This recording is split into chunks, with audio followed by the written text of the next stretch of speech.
I'm looking at one series in particular here, and it's not so much to get back in the running here because I feel like the Phillies are putting to bed the best record in this month here of August. But the Fightin' Fish with some fight back in them against another team that won best record last month, that would be the Boston Red Sox here, as they come down to South Beach to take on the Marlins.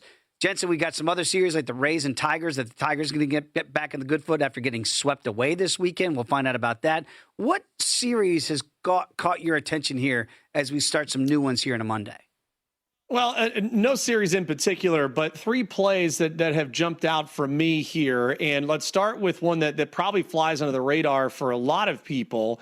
That's the Rockies and the Nationals in our nation's capital. And this is more predicated on a young man in Cade Cavalli, who has now elevated himself to be the breakout ace of this Nationals pitching staff. He has had some wipeout stuff as of late, and now he gets a Rocky offense out of the thin air of Denver to be able to take advantage of.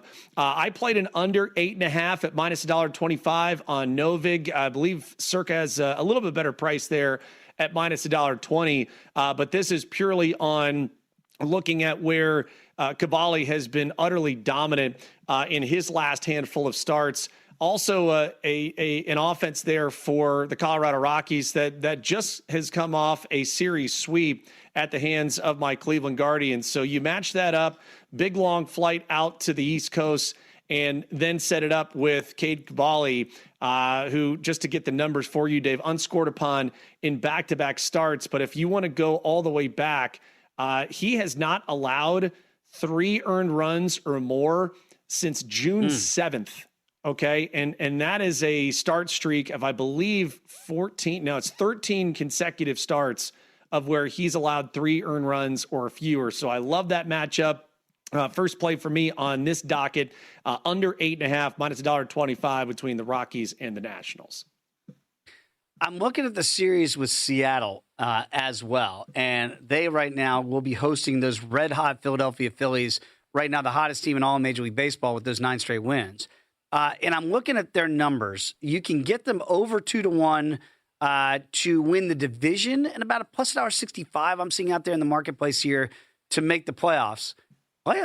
It's a team that's 7 games under 500, and yet they're only 3 back in their own division. The Astros did lose 2 out of 3 against the A's this weekend to fall back into a tie with the Rangers.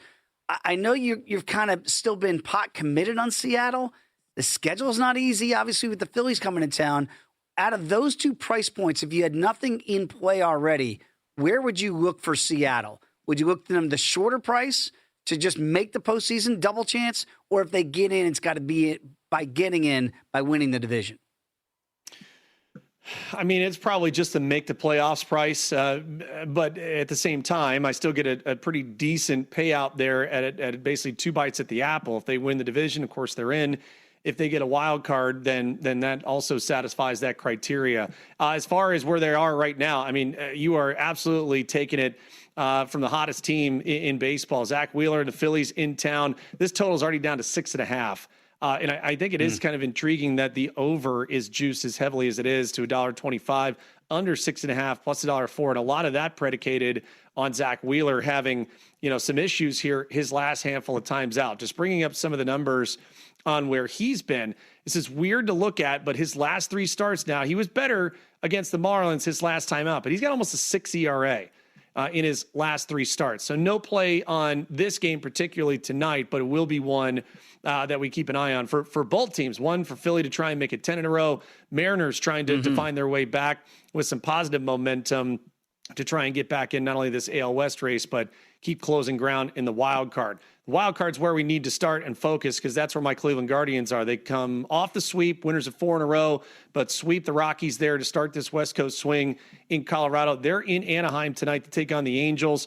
Parker Messick, speaking of run support, has been really tough to come by, but it could be an opportunistic series opener for him and the Guardians. I do like them tonight on the money line. I played them at minus $1.56 on Novig. I'm seeing prices north of that on DraftKings. So again, shop around. Circa has the best price right there, along with Novik. So if you're checking some prediction markets and also some sports books, those look to be the best ones in the market now. So Messick, in where this Guardians offense got a little juice from being able to play in the thin air of Denver, Colorado, but now you also get Joe Adell, little homecoming here. Remember at the trade deadline, he was traded from the Angels to the Guardians.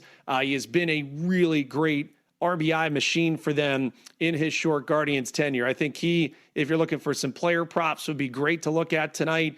And even throughout this series, because there's a little added motivation to be able to get some revenge on the old mates, and I think they are able to take this opener. The Guardians behind Messick in this offense, I think they get it done.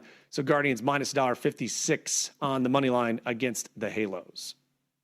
I like to say, Jensen, that you can make good money on bad teams. You got a couple bad teams that are going to be playing out there in the Bay. It's the Reds going out there to take it on the G-Men.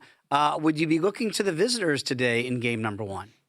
I think so. Chase Burns, always a good spot to back here. Minus $1.50 against Carson Whisenhunt and the San Francisco Giants. Again, the G-Men, it has been a mixed bag for them at Oracle Park for most of this season. But when you look at what Chase Burns has been able to accomplish, not only for the body of work for the season, but let's just look at where he's been the last handful of times out. Last two starts have been really solid. Only the 2 earned runs allowed, .50 ERA in 12 innings, 16 strikeouts against 2 walks.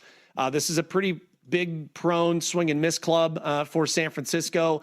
So I do think the Reds do get enough offense there in the Bay Area tonight. Last one on this abbreviated slate. Let's go Reds money line minus $1.50 as they take the opener from San Francisco later on tonight.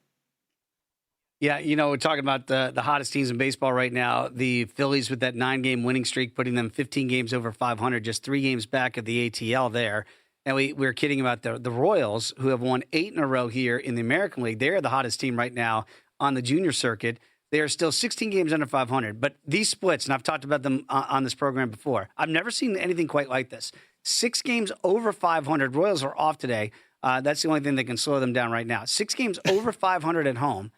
And the absolute worst record on the road in Major League Baseball. The A's, the nomadic A's, have one more win than the Royals do on the road. Like, Jensen, if you told me before the year that my tickets with the Royals being 6 games over at home, I'd say, well, they're all alive. Not only are they alive, I'm going to win them if you're just at least 500. They have a better home record than the Yankees do at the stadium. And the Yankees are a 74-win team. Absolutely bizarre what we saw over the weekend in that winning streak right now for Kansas City. But I'm not going to get my hopes up too high here, Jensen. I think the writing's been on the wall there with the fountains off for the majority of the year. All right, when we come back, let's catch up with Zachary Cohen. There is big news in the world of tennis that's going to affect the United States Open. We'll get his thoughts on that and sneak in maybe a little NBA talk as well. That's all straight ahead. And, of course, Will Hill, the king of Connecticut, his plays straight ahead on VSiN by the Book.